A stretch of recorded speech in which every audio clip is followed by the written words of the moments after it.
You know, the comment was made earlier about going back to how you first approached art and what were the influences on you. And I guess this pairing has a lot to do with my mom's influences on my work. And my mom is still a big fan of Ron Martin's work, and although I never really had a strong connection with it, I always appreciated his work.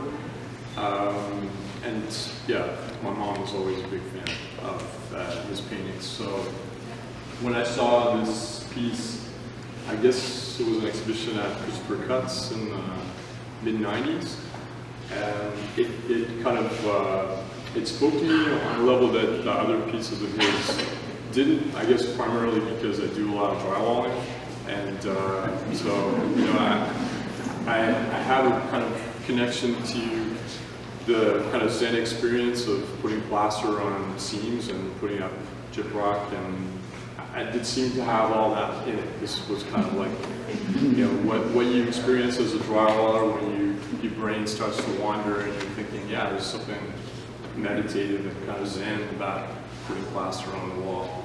And then, you know, pairing it with this, maybe just talking about the white cube and this relationship to painting, where the painting is going to be situated in a gallery like this, where the white wall becomes as much a part of the work as the work itself, especially when it's like something as minimal as this painting was.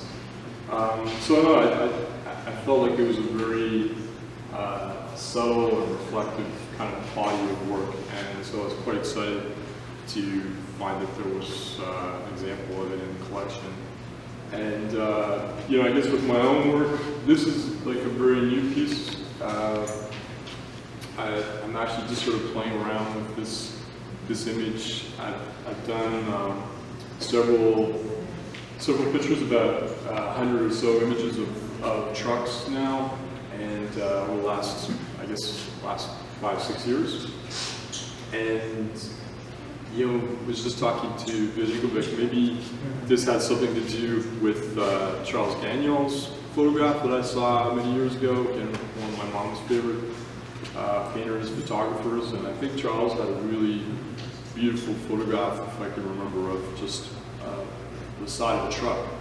And you know, when I relate that back to his painting and seeing it at the textures of like a blank canvas, and I guess that's what I started to see in these trucks over time, was just how they sort of look like blank canvases to me. And I liked the idea that there was an anonymity to them as well. You don't really know what's going on inside them, whether they're, you know, taking slaves somewhere to work in a sweatshop somewhere.